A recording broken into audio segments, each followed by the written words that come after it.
Good afternoon, as well as good morning and good evening to everybody. My name is Mihaela Ionescu, Program Director in ISA, the International Step-by-Step Association, and you are watching now the Early Childhood Workforce Initiative webinar. The initiative is hosted by ISA, based in Netherlands, and the Results for Development Institute in Washington, and today's webinar is co-hosted together with ECDAN, the Early Childhood Development Action Network. A special welcome to you, all the listeners who are joining us today from all over the world. Before getting on the topic of the webinar, we would like to acknowledge the financial supporters of the Early Childhood Workforce Initiative, thanks to whom this webinar is broadcasted: the Bernard van Leer Foundation, the Open Society Foundation, and the ELMA Foundation. The theme proposed for our today's webinar is a spotlight on the working conditions of the early childhood workforce. In all professions, the working conditions do make a tremendous difference. But what about the early childhood workforce? And we plan to address these 4 questions. What working conditions do members in the early childhood workforce face? To what extent are challenging working conditions a barrier in recruiting and retaining the early childhood workforce? To what extent the working conditions influence the quality of the service delivery? And what efforts have been taken in different countries to improve the working conditions of various categories of the early childhood workers? Our ambitious plan fully depends on our guests. And we are glad to welcome today Sara Bonetti, Associate Director of Early Years at the Education Policy Institute in London, UK. Hello, Sara.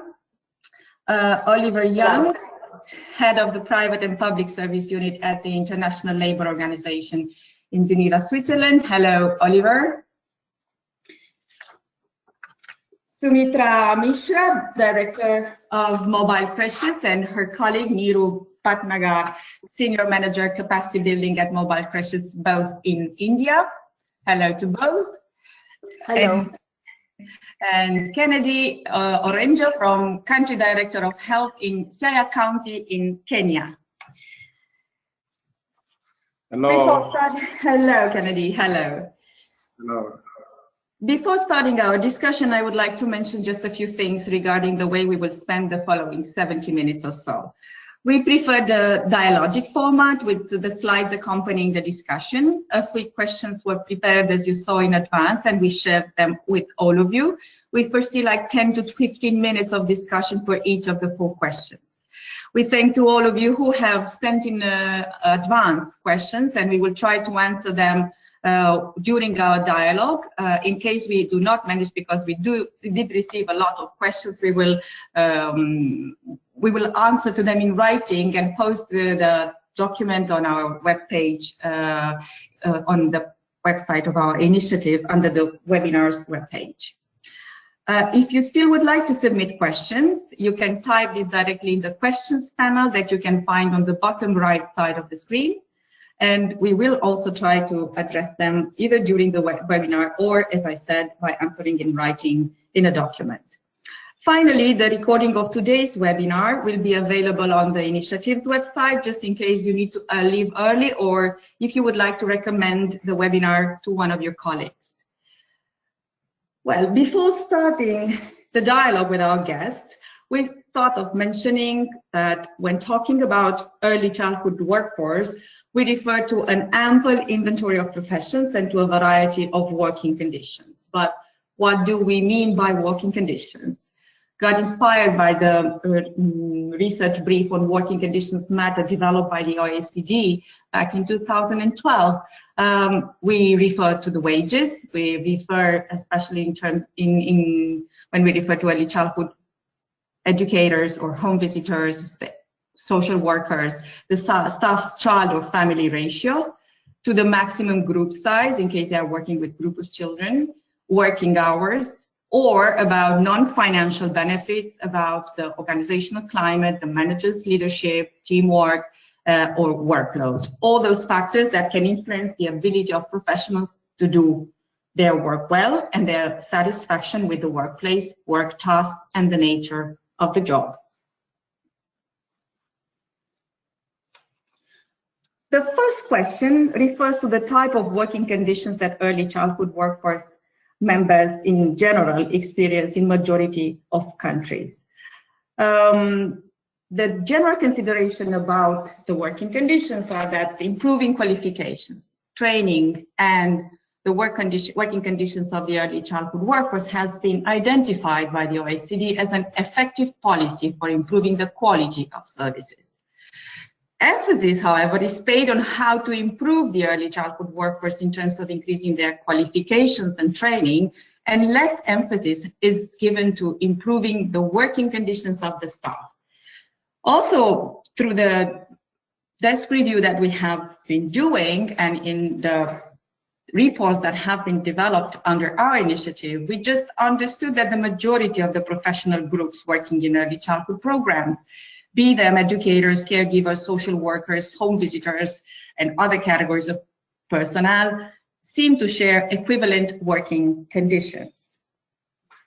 Moving to the first question that we tried to address during the webinar, we do find out that many studies refer to working conditions of the early childhood workforce in terms of salaries or the workload or the ratio. And we found out that in terms of salaries, that the early childhood workforce is one of the most underpaid professional groups, and there are great variations in terms of wages across the professions.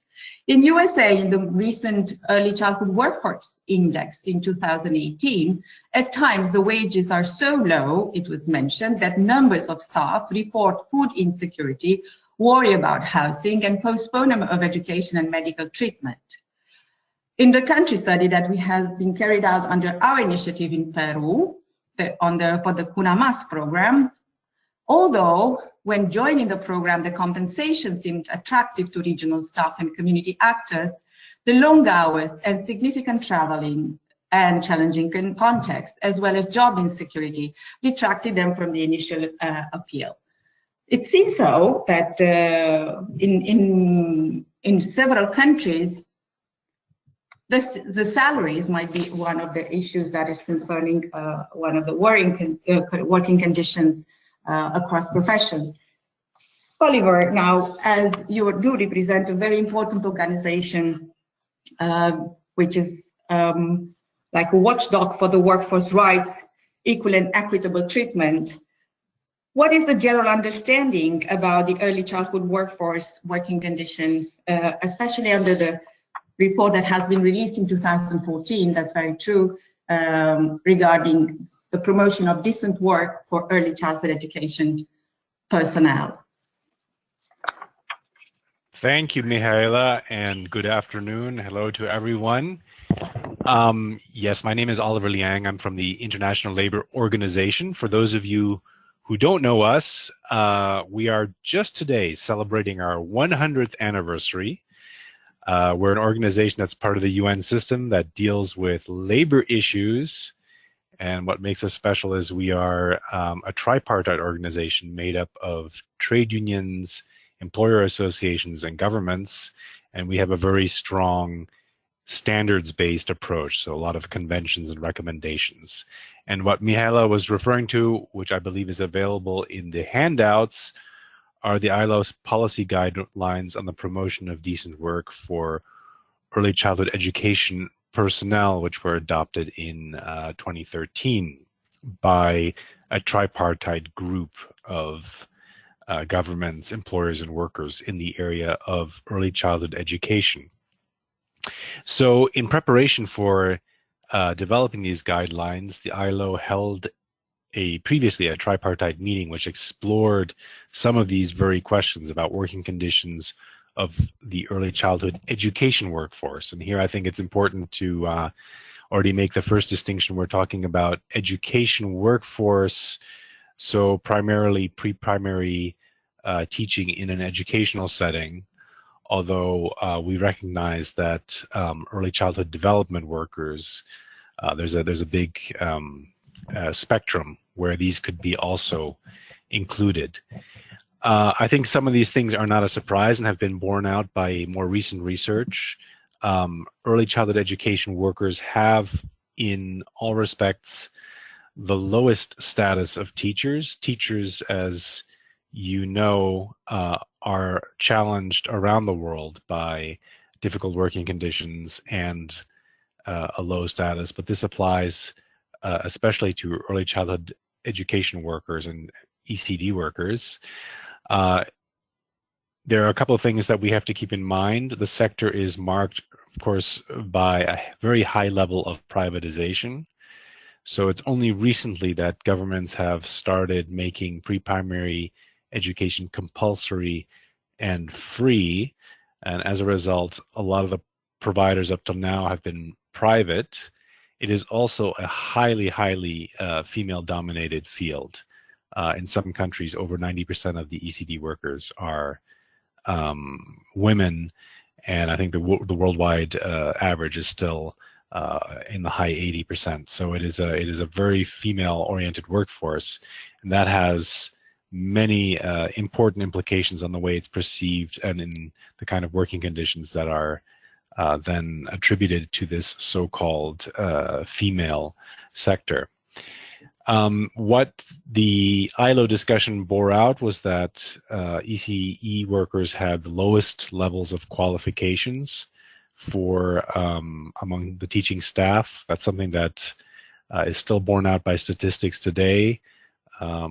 If you look at formal ECE, the percentage of trained and percentage of qualified teachers remains well below those of primary teachers, and as a result, it's difficult to improve the status when the qualification levels are seen as being lower. The same applies for wages and hours of work. Wages are significantly lower in many countries than those of primary teachers.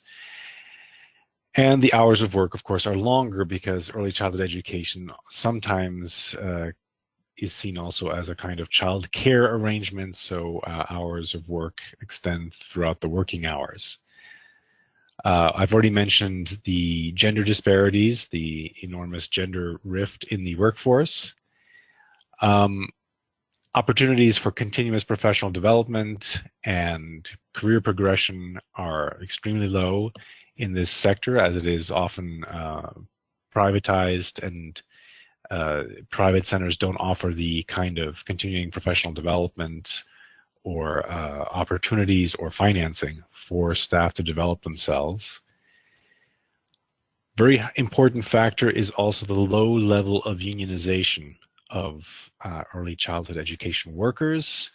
Many unions, in fact, face the problem that professional teachers have, up until recently, looked down on early childhood development teachers, seeing them not part of the professional teaching force and therefore not including them in their ranks. This is fortunately changing. We're seeing now countries like Denmark, for example, where early childhood educators are forming their own unions and being recognized by other teacher unions as an important force, and are in fact taking the lead on many education issues. And finally, also important is, of course, that early childhood education and development are not always controlled by one ministry. They tend to fall under education ministries, but sometimes also under ministries responsible for children or ministries responsible for women, and as a result, the policy is not very coherent. If we can move to the next slide, please.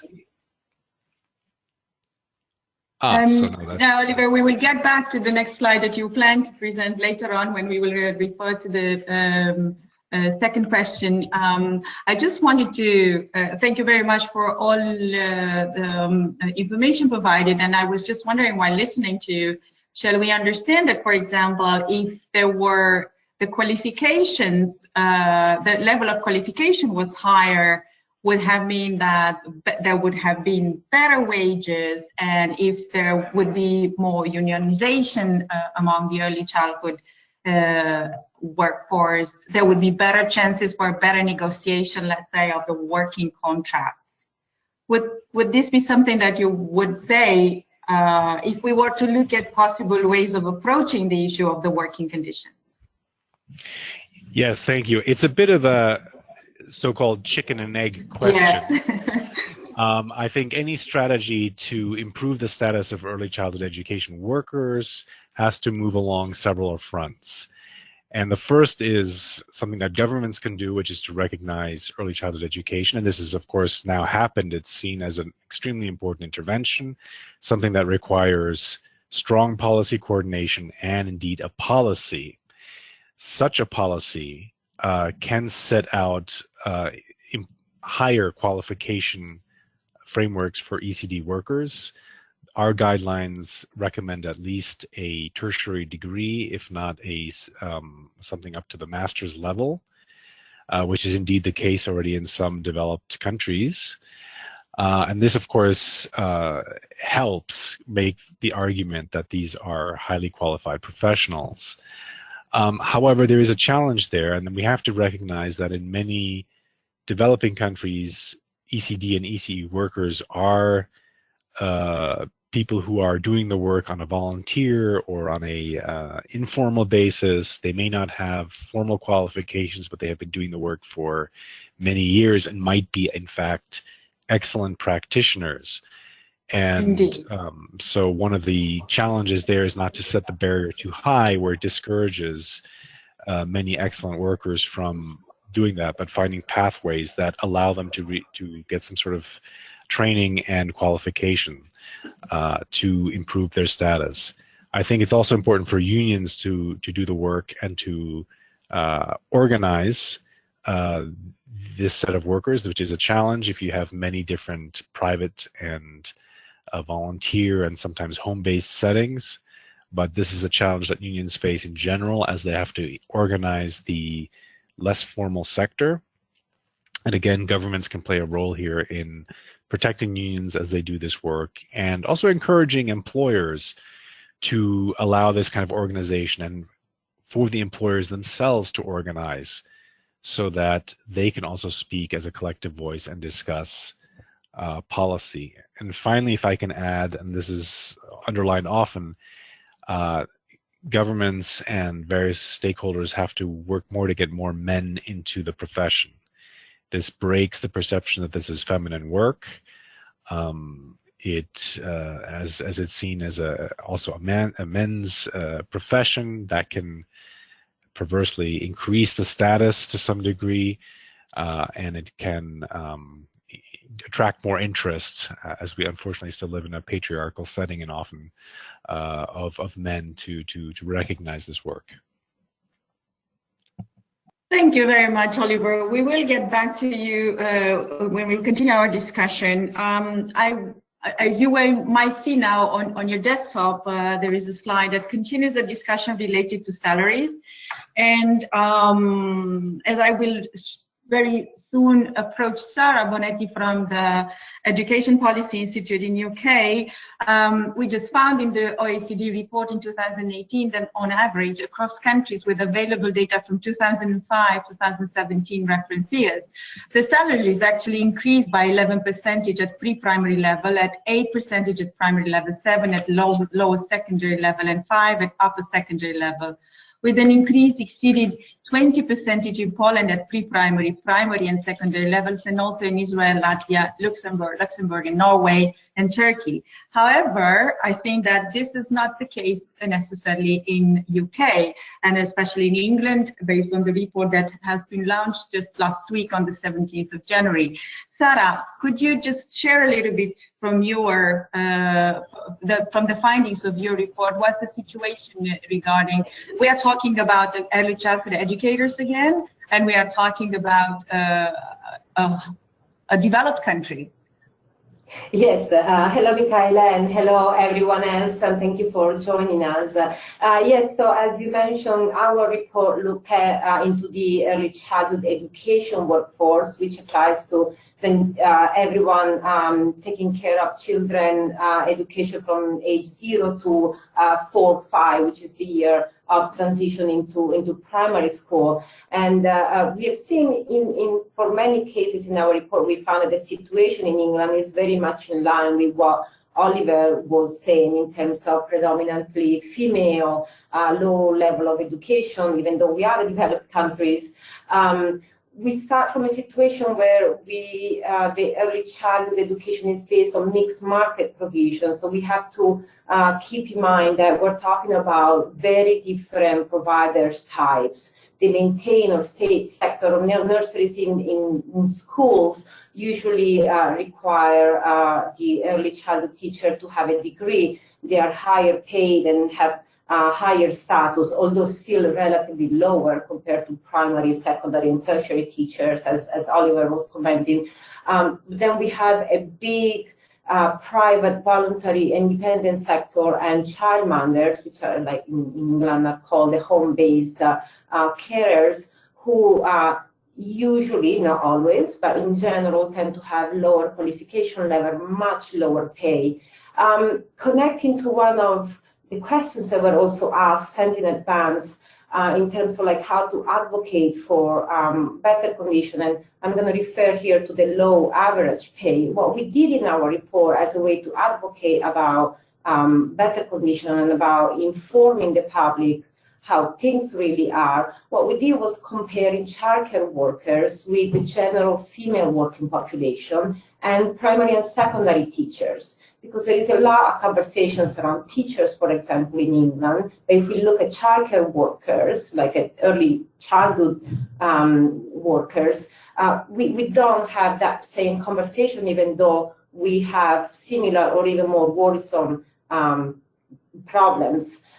So we saw, again, like you mentioned, Michaela, that in their case, pay is not just low and much lower compared to the general female working population and teachers, but that pay has decreased by 5% in real terms since 2013. So while the general female workers have seen a 2.5% increase in pay since 2013, that has not been the case for childcare workers. And another big element that we look into is just pay, but like general financial security. We found that 44.5% of childcare workers rely on state benefits compared to a much lower proportion of the female working population and of teachers. So again, this is not in line with what we've seen in the previous slides for what's happening across other countries.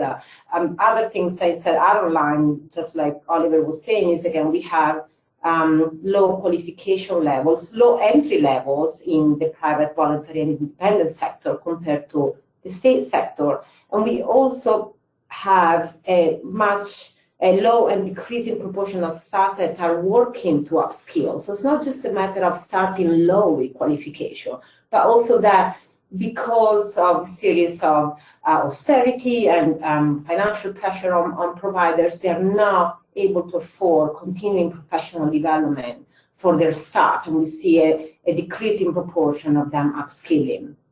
And finally, again, back to unionization, qualifications, and comparison with different type of teachers. Teachers at different stages of the education system.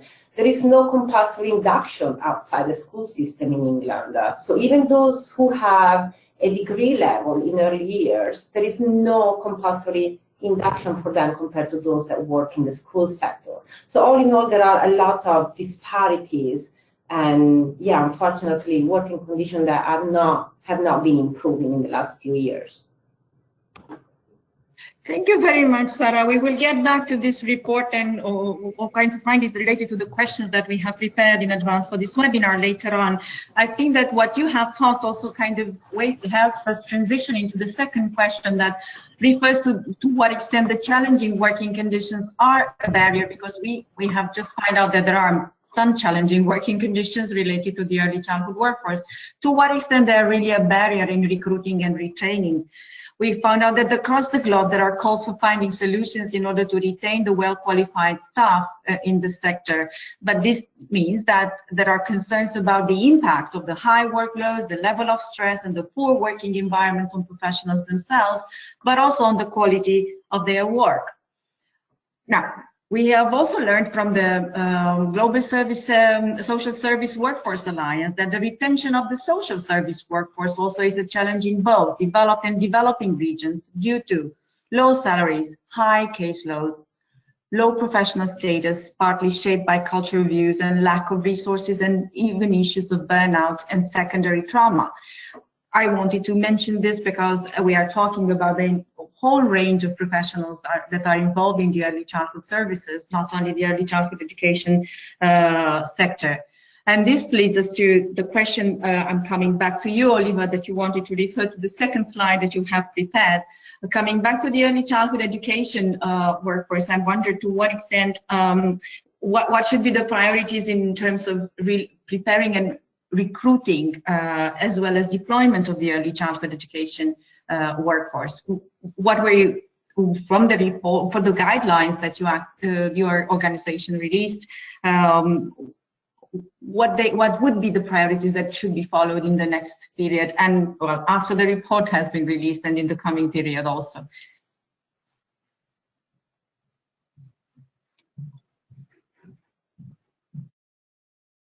Oliver, you might want to unmute yourself.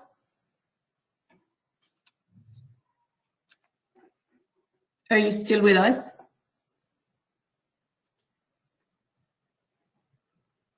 Yeah, sorry. I think you had the power to mute. Yes, okay.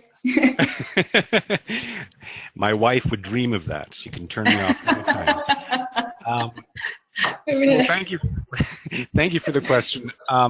I just wanted to, yes, I mean, working conditions and employment conditions are very important areas, and they certainly, to improve those, there's many steps we can take. I want to get back to something that was just said by Sarah. There seems to be this very weird phenomenon that you have, everyone recognizes the importance of early childhood education in ECD, yet somehow no one is prepared to pay for it or to recognize the professional level that's needed by the practitioners. And there is an issue here that it's a bit of an elephant in the room, but I'm going to raise it, which is that often ECE and ECD are seen as also childcare solutions. And unfortunately, and it's in fact promoted as a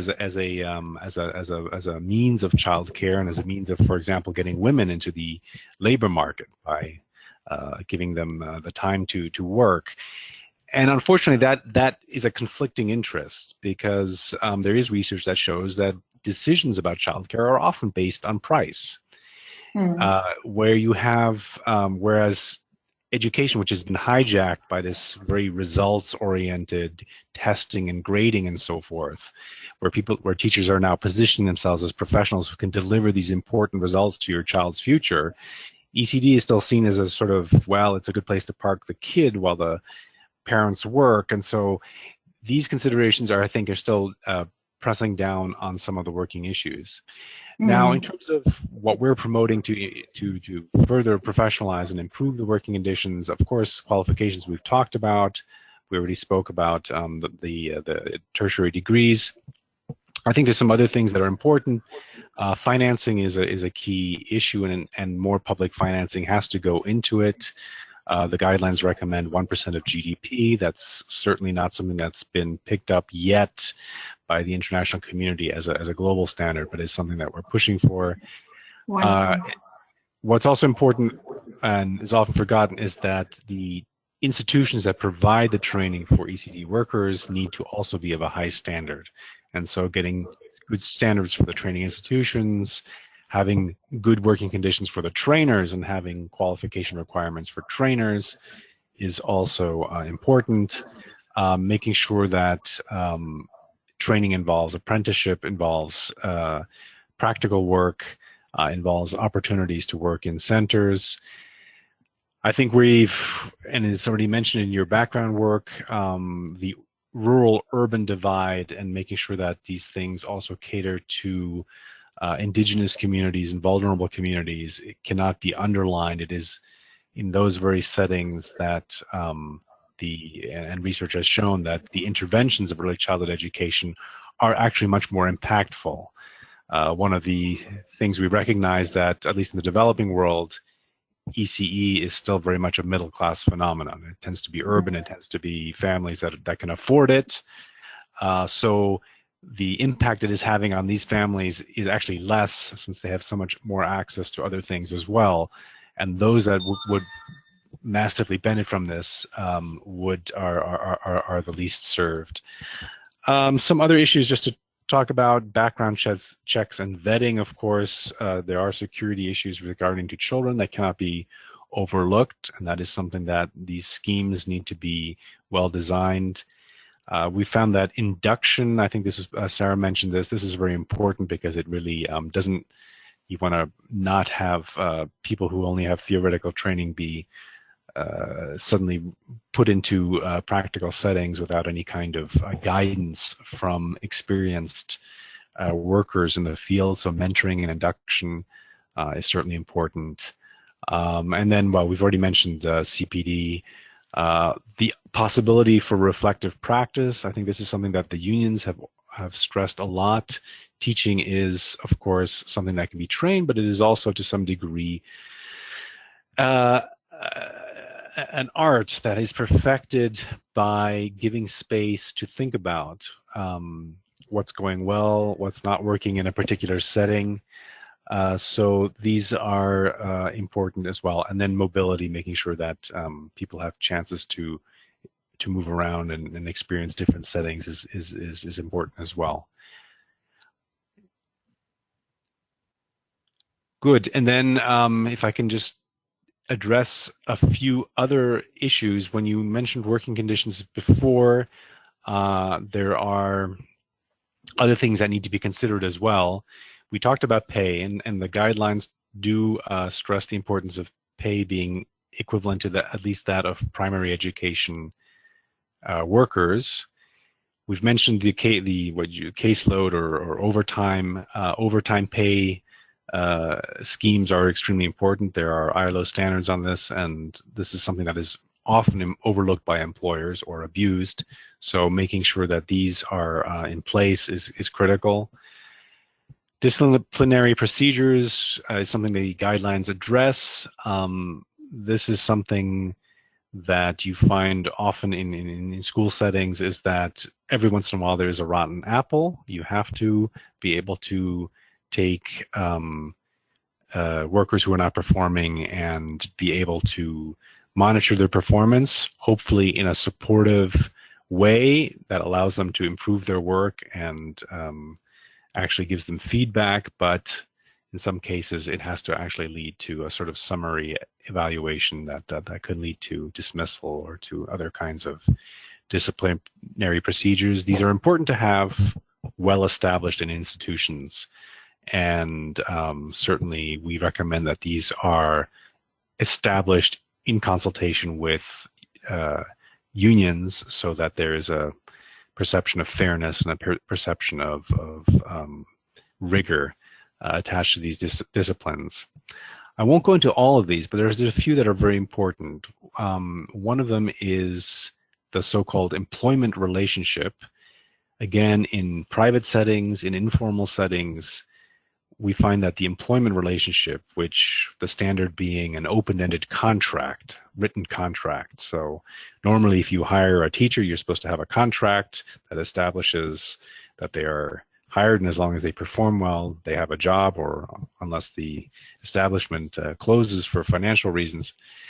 A lot of ECD teachers are working either part-time or for limited contracts, 3 months, 6 months, or on oral contracts or other informal arrangements. And this, of course, weakens considerably any negotiating power, any power they would have in front of a legal institution, for example, should their working conditions be abused.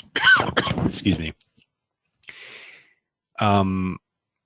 Part-time work is very prevalent in these institutions, and this has to also be regulated to make sure that part-time workers are not disadvantaged over full-time workers. We mentioned child-staff ratios. Family responsibility privileges is important. If you have a highly female workforce, it is there's a very high likelihood that They themselves will have children of a ECE age, so having clear policies about if they can bring their own children to institutions or giving them time to care for their families is going to be important as a motivator. Social protection and social security, of course, are also important. It's a young workforce, so they may not be thinking about pension or health or unemployment benefits or disability, but if you are planning for a long-term workforce, these become very important issues. They are often neglected in ECE institutions and as working conditions. And then finally, health and safety and exposure to violence. We see this, unfortunately, more and more in educational settings.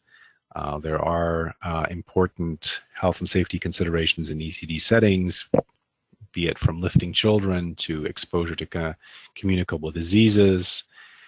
And unfortunately, these centers sometimes get involved in family dramas and other kinds of conflicts where there's exposure to violence as well. So this is something that also has to be considered.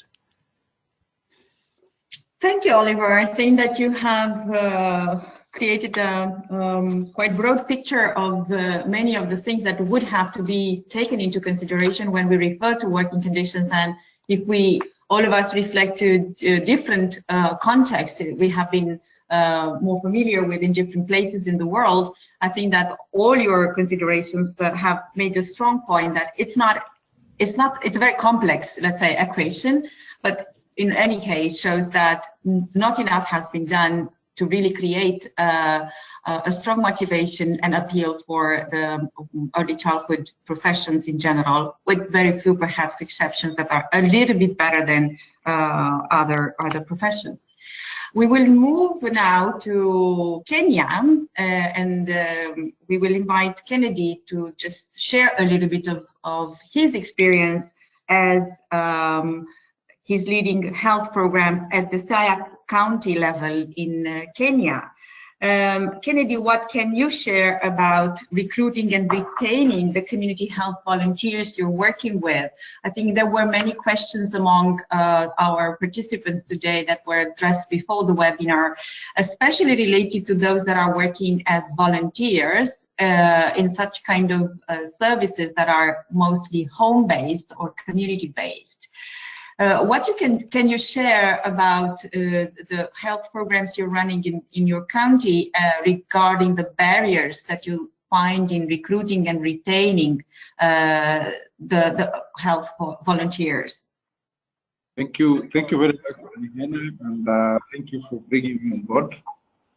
Now, basically, we are looking at the disparities that we have, of course, and moves across the different managerial levels, and specifically I want to speak about the home visitors, whom we refer to here in Kenya as community health volunteers or community health workers. We are really facing some issues when it comes to the certain barriers when it comes to recruitment and retaining, because number one, we should be able to know that these are volunteers, and being volunteers, then they do not get any remuneration after the work that they do on a monthly basis.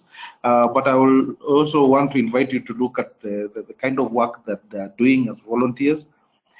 These are people who visit households, and when they visit these households, then they look at several developmental domains that are there within the early childhood development and nurturing care model.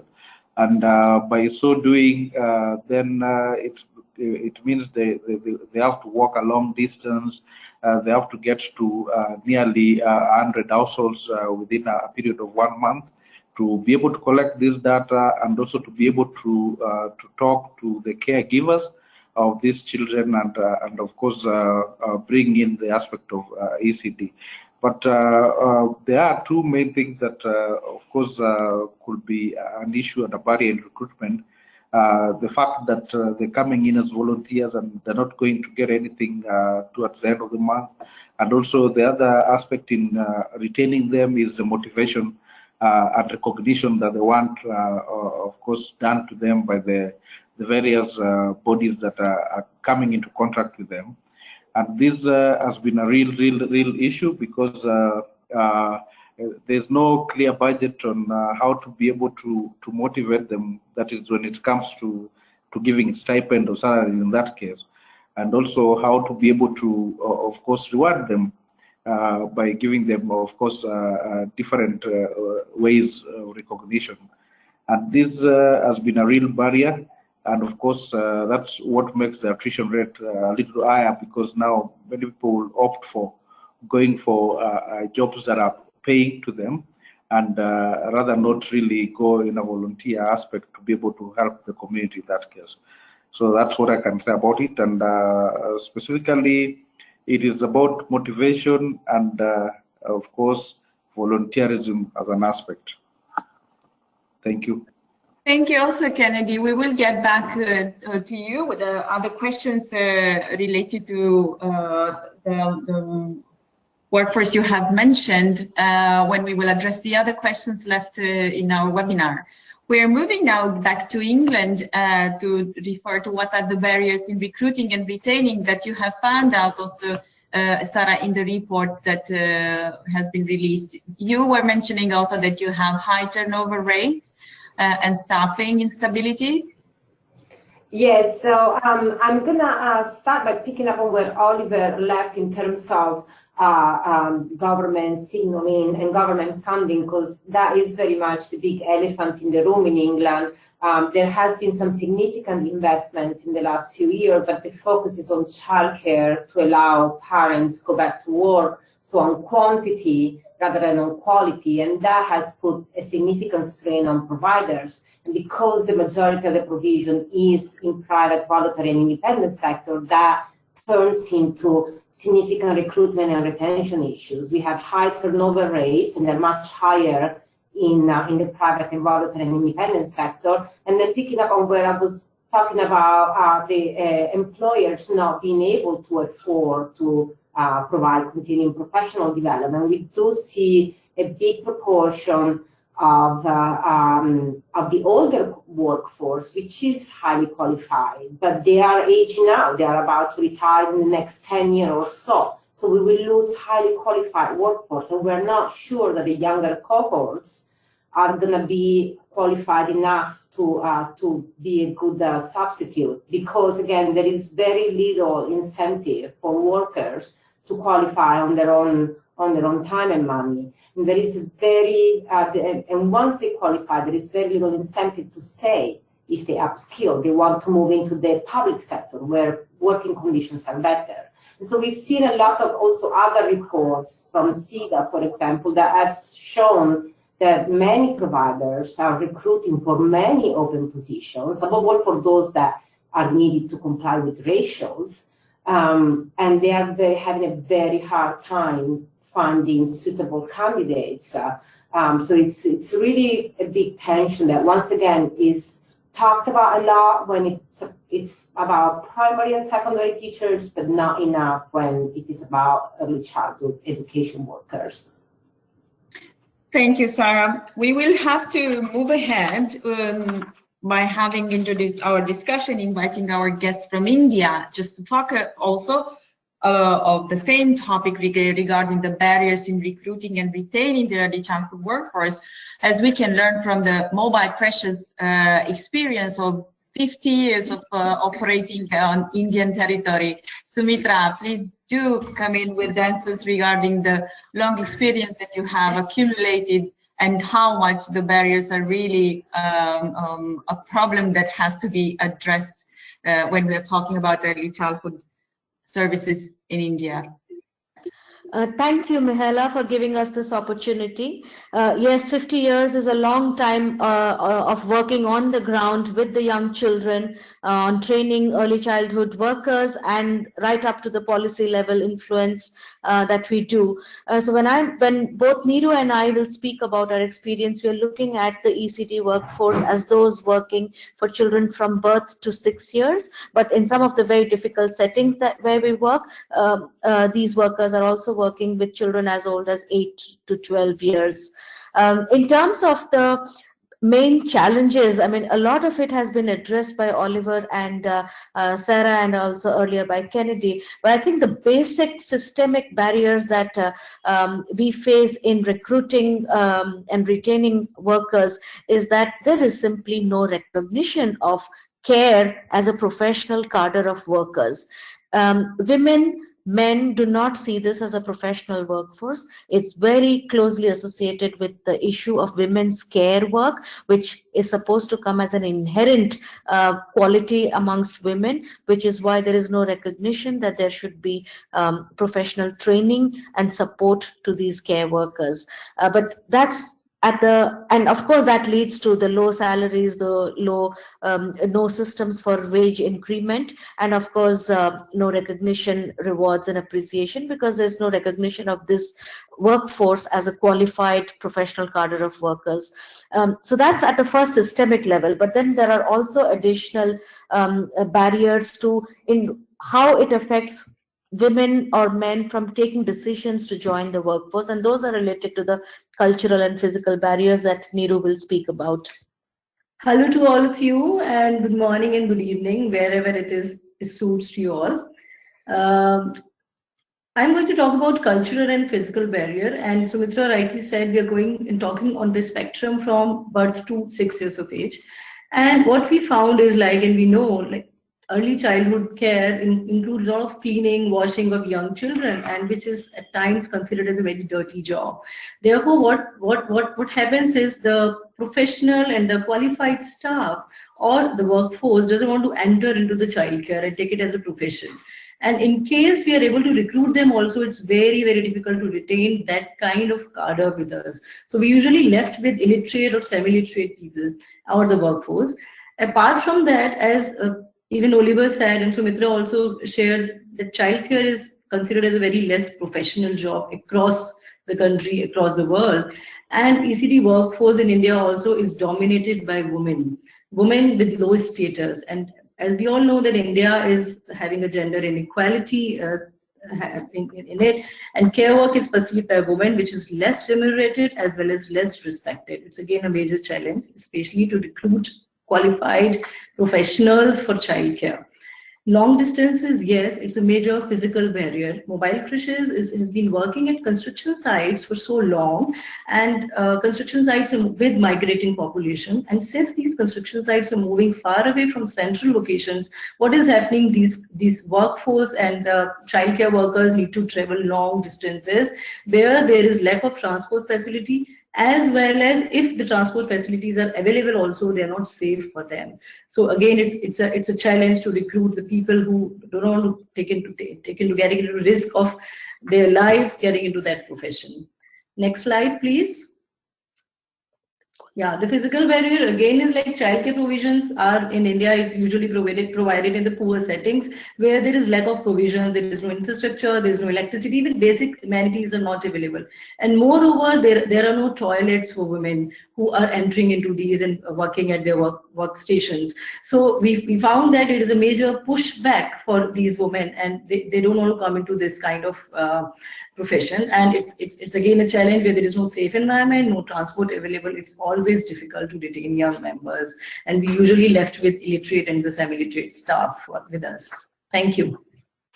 Thank you very much, Neeru. I think that we have covered now a kind of broad range of content, and I think on a continuum, I think that we could consider many early childhood systems positioning themselves from quite challenging conditions to more privileged conditions. I'm just trying to see what is happening because there was a huge sound in the background. Okay, we are going to move to this question number 3. We have addressed the topic of the working condition very much, from the perspective of the individuals working in the field and working in the system, and their well-being and their self-esteem and reputation. But we are wondering to what extent these working conditions are also affecting the quality of the services, especially when we talk about early years. Quality does represent a fundamental responsibility towards young children and their families. especially given their long-lasting impact that they have on child's development and further success in life? Well, unfortunately, it seems that there is too little research actually focusing on the working conditions for the workforce and its correlation with the quality of services. However, there are a few of these studies, and one is the one mentioned earlier on the OECD, engaging young children lessons from research about quality in early childhood education and care, the Starting Strong, published last year. And there we could find that there is a positive association between salaries, the center's organizational climate, and the staff-child interactions. But the number of studies that have included these aspects is somewhat limited. There is preliminary evidence that suggests that provision for higher paid staff and more team collaboration in centers for children from 3 to 6 and for children under the age of 3 provided higher quality staff interactions. Also, the country study that has been developed under our initiative referring to the KUNAMAS program, home visiting program, was also mentioning that home visitors have heavy workloads which affect their effectiveness and the quality of their work. So I'm now turning to our guests in the webinar today, especially the with a more country perspective on answering to the question, like what they have understood as having impact on quality in terms of working condition in the programs that they are running. And in England, the case will refer Sarah from the findings in the report. First, we go to Kenya and we ask Kennedy, especially because working with the volunteers is something that can create a lot of challenges. To what extent the quality of their work, Kennedy, is impacted by the working condition? What you have found out as being one of the key, let's say, working conditions that are affecting their work? Yeah, thank you, Mary. Again, I think the conditions that influence the quality of service delivery, of course, at community level, specifically working with the community health volunteers, is of course the thinking that basically they are in job is it secure in a way, because there are no clear policies and guidelines regarding the training, and this of course is an aspect of really delimiting them from career development away, because a community health volunteer would of course also be thinking of one day also becoming somebody who can be employed within the government system and even earn better pay, but there's that limiting aspect because there are no clear policies and guidelines for that particular kind of transition to the next level, which will be an employment setup. This also will, of course, limit their decisions when it comes to improvement of course, care and service, because in this case, they feel inferior in a way, and they feel that they're not protected by law in the particular kind of exercises that they're carrying out in, of course, checking the developmental domains of these kids, and also being able to assist their caregivers in, of course, caregiving of these particular kids.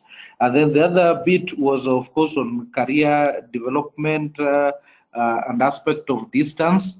In this case, there's that feeling, because in Kenya, the setup is that the physical environment is that you will, at different villages or different geographical locations, find a household that is far away from the next household. So it will like force you to walk like a mile or so to be able to get to the next household, where you'll be able to get a kid and also give the services that are required for early childhood development.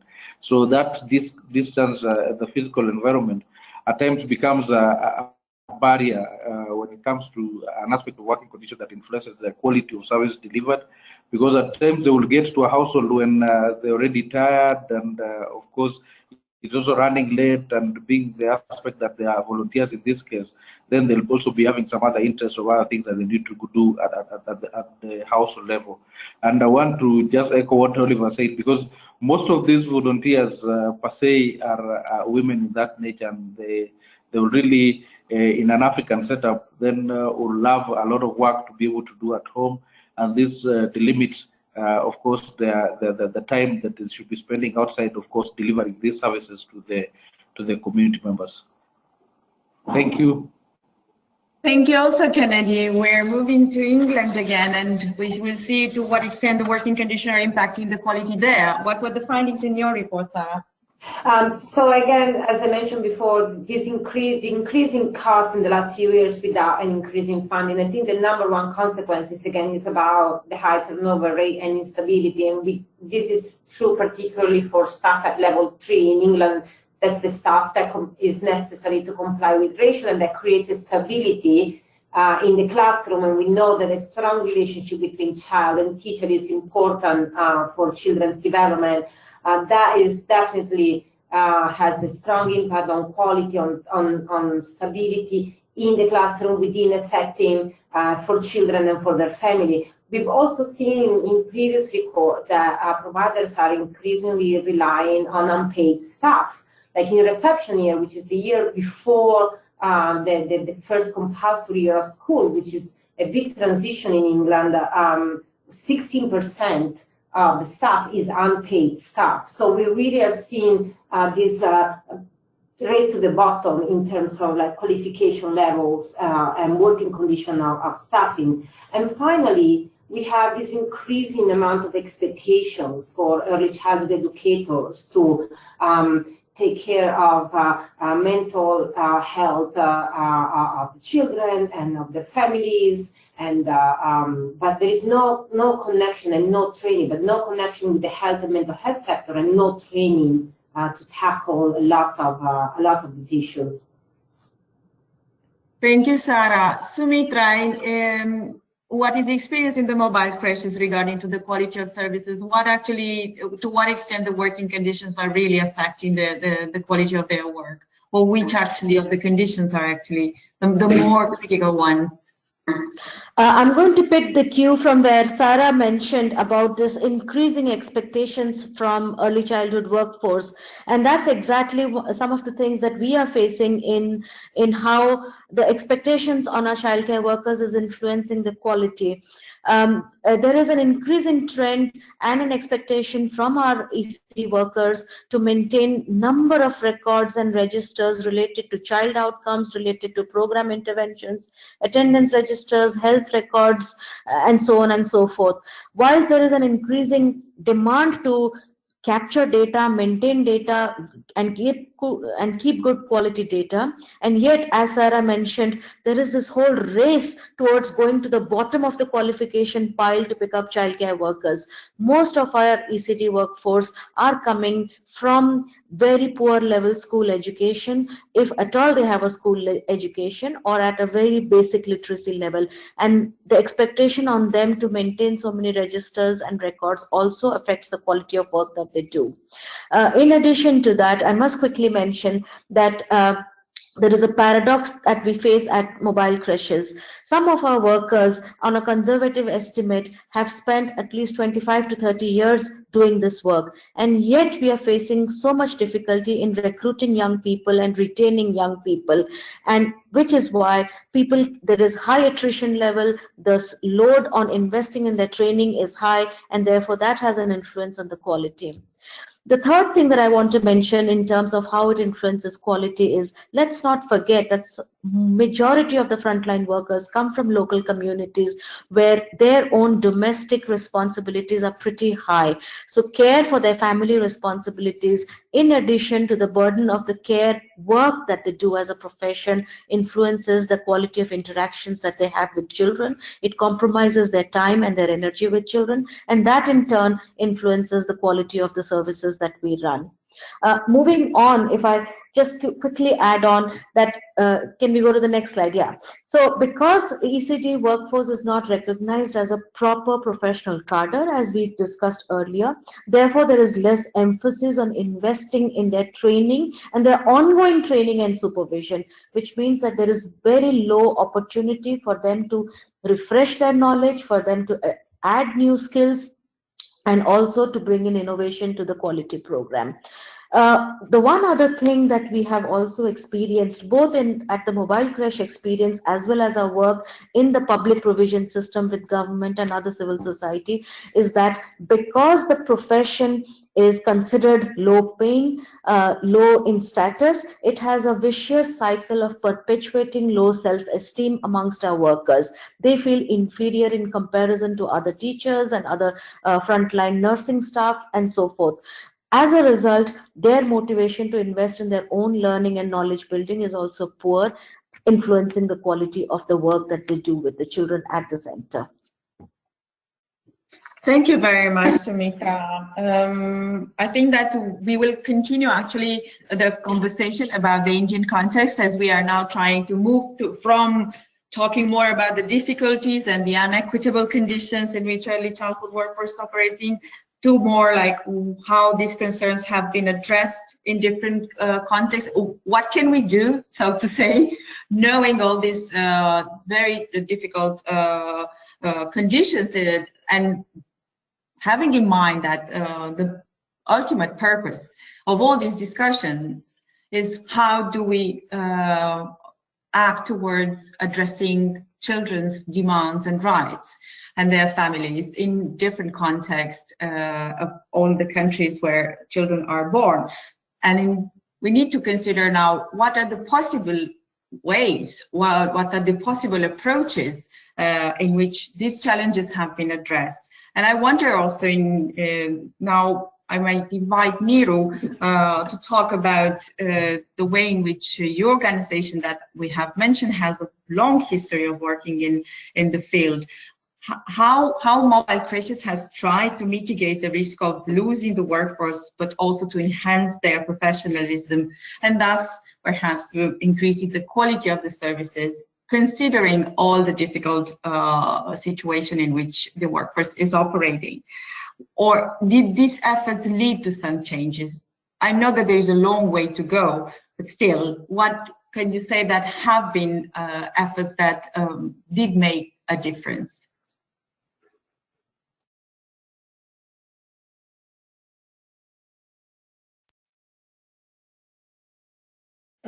Thank you, Mihela. And yes, surely and definitely there's a long way to go, but over the last 50 years, with all the experiences and efforts, mobile creches have been trying to improve the working conditions for their workforce across all the levels so that we can retain them, we can make them develop, grow, and extract maximum out of them, and so that they can join their work as well as enjoy their work fully. So I'm going to talk about two levels. One is at NC level, what all we have been doing, and also how we are taking our experiences at the policy level to bring changes across the country at different settings and sectors.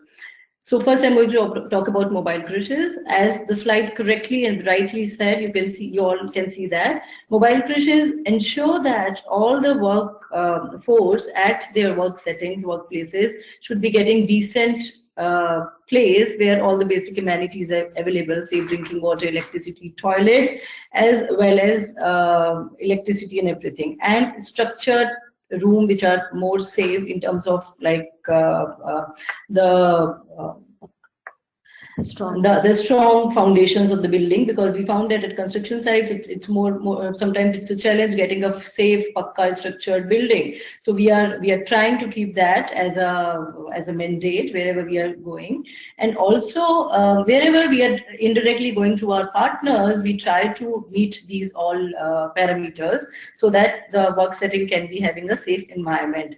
Apart from that, at an organization level, mobile creches adhere to the minimum wages norms for each and every worker. Apart from this, annual increase is also a mandate which is based on the work performances, which generates motivation to deliver quality services. And there is a promotion policy also, which applies to childcare workers as well as to the top, which applies from bottom to top across all the workforce at mobile creches. And in fact, there are some incidences where a childcare worker is being developed and promoted as a center supervisor or an in charge, and later on developed as a trainer also. So there are case studies like that also at mobile creches, which really motivates somebody to join us as a childcare worker. Yes, next slide, please. Next slide, please. Yeah, at mobile creches, our workers are provided with all the social benefits like health insurance, family insurance, maternity benefits, annual paid leaves, retirement support, etc. They feel secure with all these benefits if we provide them. And in fact, here also I should quote that there are incidences where, in case of death or long-term illness of a family, in a family, MC has offered employment to another family member. So it's again a motivating factor for somebody to join mobile creches. Next slide, please. In terms of motivation, recognition, rewards, appreciation, and acknowledgement, which we all know plays a very critical role for employee retention, MC provides various platforms to its childcare workers where we heard them, we value them, and we acknowledge them. They've been rewarded on a yearly basis based on performances, definitely. And MC values for respect, parity, and equity, which are irrespective to the level of workers which are working at mobile creches. And we believe that childcare workers are linchpin of our program, and they are the most important pillar. So we respect them, recognize them, and really award them at each and every panel. And these platforms really helps them, keeping them pushing to perform to their level best. Apart from them, retreats are one of the opportunities for them where we all come together, play together, enjoy together, and have fun. And sometimes these are the holidays, and they are in more holidays mood, which they hardly get a chance within a year to go with their families even. This really helps in bridging the gaps also at different levels. So we are at par with each other and enjoy the relationships across the levels. Next. Yeah. So now Sumitra is going to talk about the policy. So other than the social and the financial benefits, Mobile Creche also invests heavily in the ongoing training and mentoring activities for its own workers, especially in a cascading model from the pre-service to incremental and refresher workshops. These are, we of course use our own internal master trainers to conduct an ongoing training calendar with our workers, but also from time to time we invite external experts in the area of disability, music, and other innovations to bring to our curriculum and our everyday schedules with the children.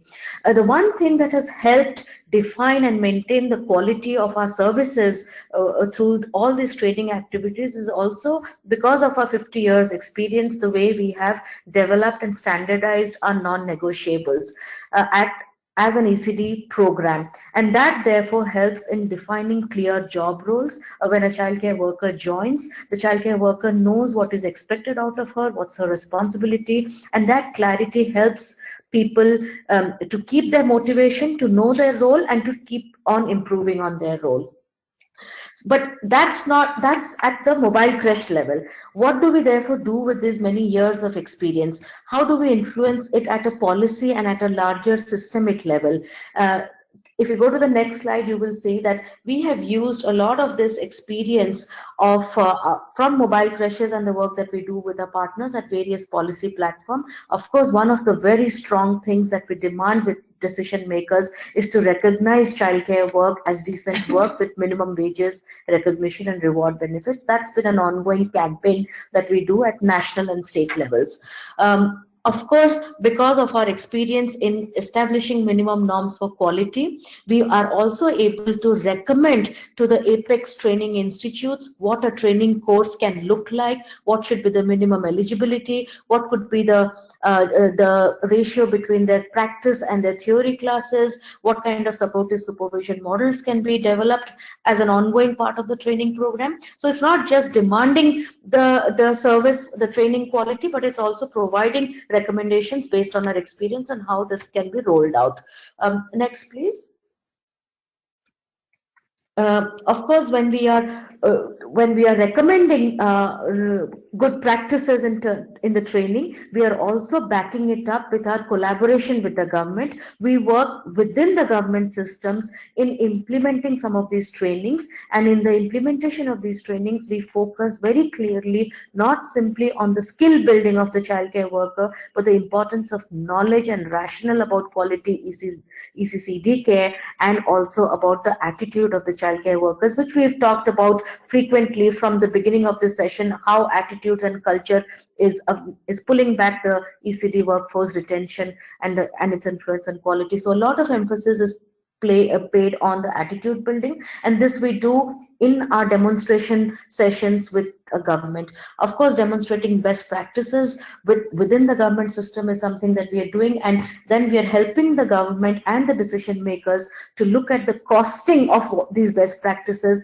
and to prove that these are scalable models and they have been costed within the system. So something for us to keep pushing for when we are working with the government. So inshallah, as they say, one day we hope that the government will take it on. Can we go to the next slide, please? And finally, of course, what we believe is that the low premium, as Oliver said, in the training investment on ECD workforce is due to the low understanding about what good quality early childhood service looks like. We try and use all possible opportunities and levers to raise awareness about good quality services, the rationale for good quality services.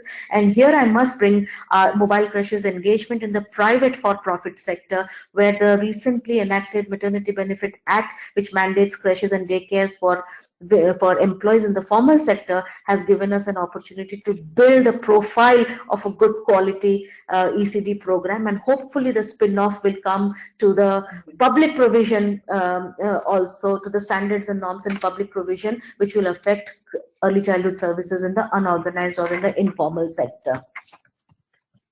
Thank you so much. Yes, thank you so much to both of you, Sumita and Niru, for this fantastic overview of the long-term work that mobile creches has done in India, and to the impressive work that you have done to really influence the policies, which I think that at a certain point would really break through with the strong foundations laid by the programs you have run for such a long period of time.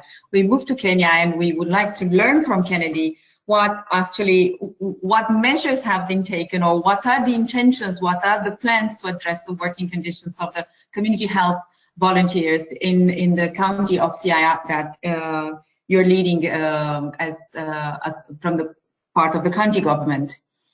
Kennedy? Thank you, Mihaela, and thank you for bringing me back again. Now, in Kenya, we have this devolved system, and we have 47 devolved county governments, and Siaya is one of the 47 devolved county governments. And within Siaya, then we also have our own county assembly that, of course, debates and comes up with, of course, policies that will be able to guide our activity and, of course, interaction of both, of course, the national government and the county government when it comes to health. Now, health in this aspect has been fully devolved at the county level, and that means that the county then has to make decisions on how health is run within its locality and to be able to provide quality of services to its people. Now, the particular kind of efforts that we are carrying out as a county is that we already we formulated a bill that is a community health services bill. And this community health services bill really looks at the community health volunteer as somebody who should be looked at as a worker for that particular aspect. And if that bill goes through the county assembly, it's currently under discussion.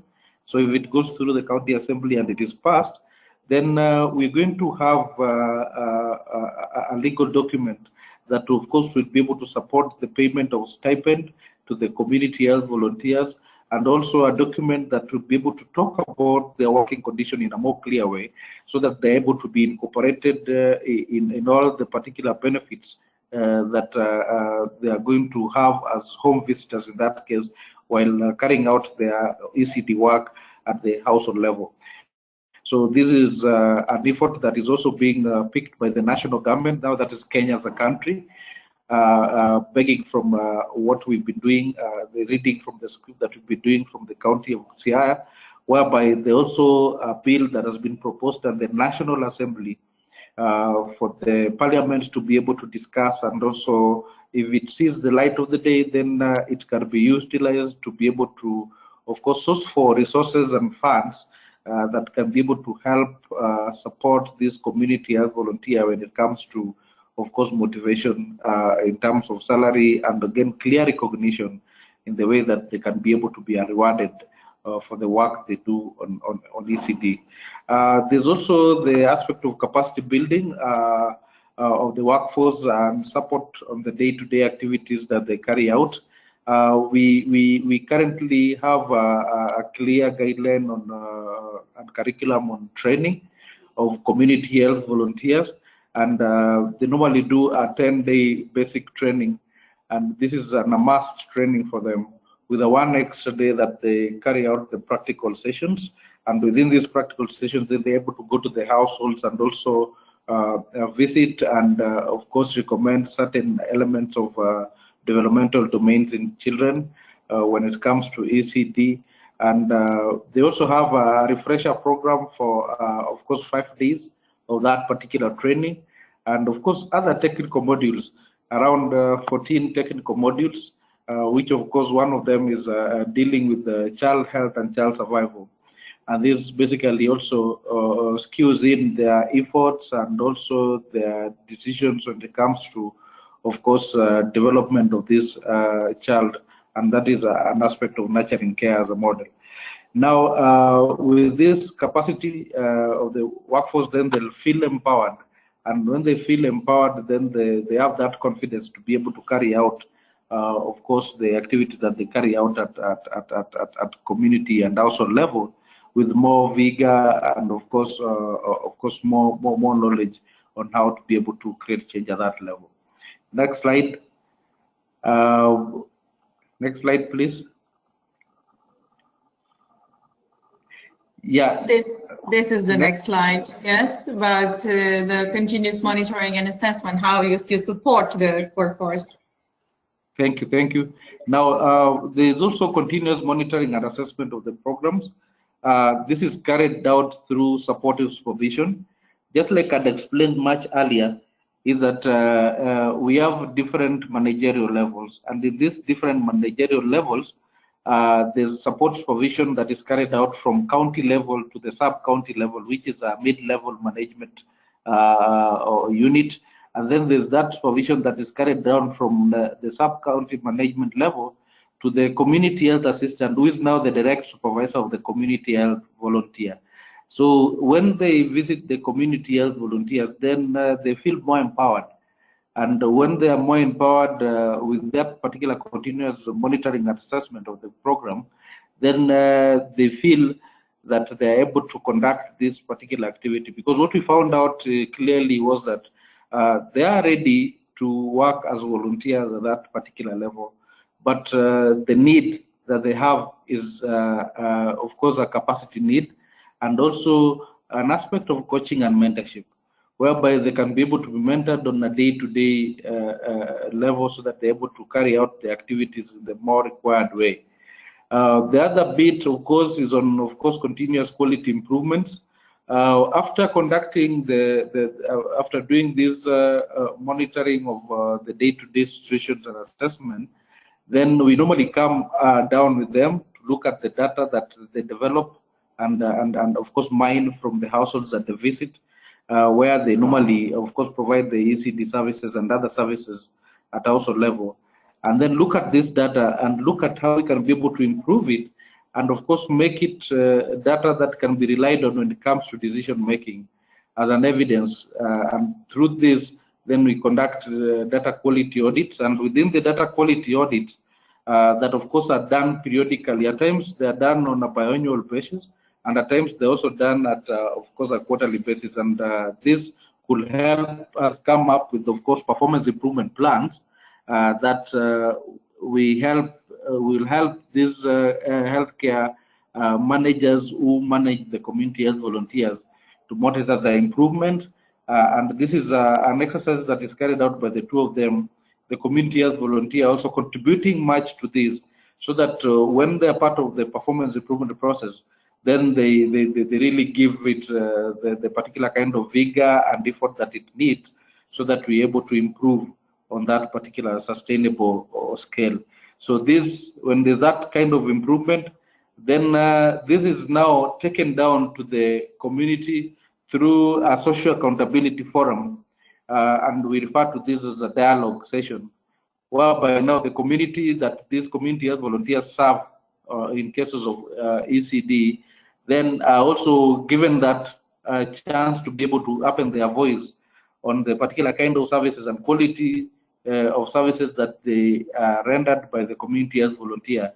And with this, in a dialogue format, then they come up with action days, which are also means of improving services and service delivery at that particular level, and also as a means of strengthening community health services, and of course the reporting system that is of course done on a monthly basis using different reporting tools for community health volunteers, where they report also on aspects of developmental domains when it comes to ECD.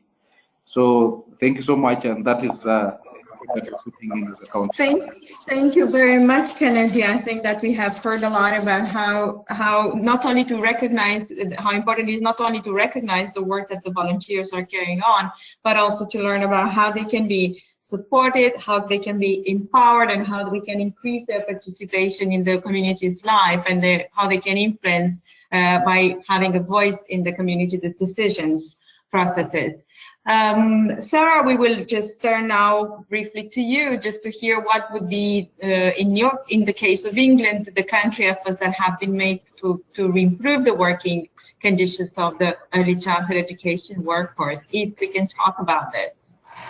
Sure. According to the findings of the report, I may say. Yeah, well, in the interest of time, I'm also going to assume everybody will read the slide, but let's focus on two main points. First of all, we know that the government introduction of the national minimum wage, which is for the minimum pay per hour for most workers under 25, and the national living wage, which is for workers over 25, have had a tremendous impact in terms of legalizing a minimum wage that was not respected before. And the same is for the pension auto-enrollment scheme, which means that every worker is automatically enrolled into a pension scheme. That has big change in general in England, but because of the low starting conditions of early childhood education workers, had a tremendous impact on that.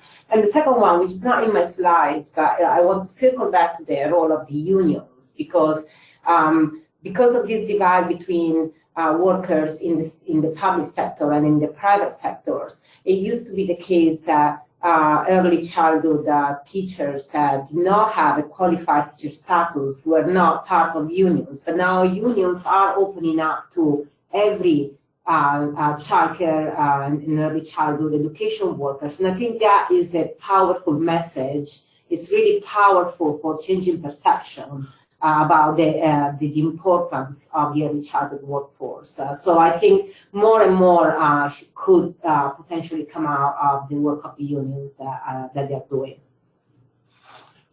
Thank you very much, Sarah. I think we could just get close to the final minutes of our webinar, and I will just invite Oliver with the closing reflection from the perspective of the organization where he's working and looking more at the more global but also system level. We know that governments do have competing priorities, and we are still wondering to what extent we are prepared to mobilize our forces to really make the case that it's really worth investing in the workforce, not only in early childhood education, but in the workforce that works in different types of services and sectors. I wonder, Oliver, how we can make a better case to position this category of workforce among the very diverse but also unequitable landscape of professions in the 21st centuries. Thank you, and thank you for all the fascinating presentations. I think we've addressed a number of issues. The first, as Sarah mentioned, it's great to see that unions are recognizing early childhood development workforce and promoting it. I can also, in reflection to Kennedy's presentation, say that it's been a delight to see the development of ECD and EC in Kenya. A number of years ago, we tried organizing a workshop there, and it was not successful. but I was very recently in Nairobi and saw the support that the teachers union, the KNUT in Kenya is giving to ECE, and this seems to be having an impact with the government, which is starting to take this subject very seriously. It of course helps that, and as one of the questions points out, that there's increasing research that shows that the early interventions make an enormous difference in terms of life quality, but also employability. So I mean, it's a very worthwhile investment, ECD, and I think countries are recognizing that this is going to bring money back if you invest. I think there are other developments that can strengthen this. The care economy in general is getting more and more attention as an employment creator and an employment catalyzer. We're living in a world where there is going to be more and more need for care work. There seems to be an environmental limit to how much we can purchase manufactured goods and how much we should be spending on things like fossil fuels and electronics and so forth. But care work is going to be a growing area. It's where you can create youth employment. It's where you can create women's employment.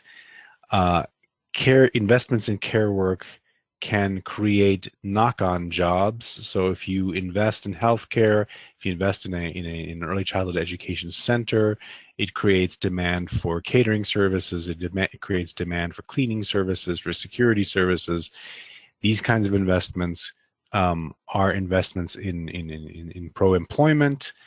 And we've seen, for example, in Western Africa, how some countries have in fact rejected the advice of international lending institutions to reduce public wage bill and said, no, these are precisely the areas where we're going to invest because we expect returns, and especially as the quality improves, it attracts more customers, so to speak. So it's really positive. I really want to acknowledge the fantastic recognition of decent work that the mobile creches are doing. Thank you very much, Niru and Sumita, for your presentation. I think it would be fascinating if you could share your practices more widely, and also perhaps at some point share the costing model for how you're able to provide services of good quality, but also provide decent work for workers. A lot of employers complain that this is not possible, that this is too expensive, and so forth. But I think sharing these good practices to see how it is indeed financially viable is really, really helpful, and would be a great service, I think, to providers everywhere. Finally, I just, from the government point of view, I think it's great to see that increasingly there's legislation on early childhood development and care workers. These legislative developments are important. They have to be backed up, of course, with promotional and enforcement measures. And one of the institutions we haven't talked about very much is labor inspection. Labor and education inspection play an enormous role here, and I know in ECD it's very difficult because of the wide diversity of providers and the sometimes remote areas. But this is also an institution that has to be strengthened in order to enforce and promote the quality standards that I think we're all supporting. So I'll take this point just to thank everyone for their fascinating contributions, and it's been a real pleasure to participate in this.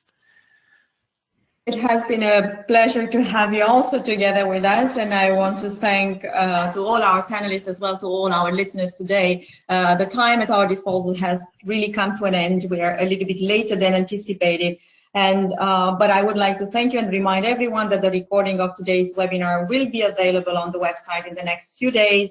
And if you will have any feedback related to the content, please do write to me to the email address that you have now on your desk. Check also, please, our latest country study, which refers to the community health workers and the expansion of the first 1,000 day services in South Africa. It's our latest country study. And very soon we will release the 6 country briefs, among which will be one on the county CIR from Kenya, and 5 other countries that will focus on how specific workforce challenges have been addressed in different contexts and how such experience might be relevant, and hopefully they will be relevant for other countries. We also welcome all of you to sign up for our next webinar later in spring, hopefully when the sun will shed some light on our desks in the offices, and then also to not forget to sign up for our newsletter so that you can learn more about everything we are doing in our initiative, and also when we will have a plan for the next webinar. Stay connected with us on social media, either through Facebook or Twitter. And once again, a big thank you to all of you for the participation today.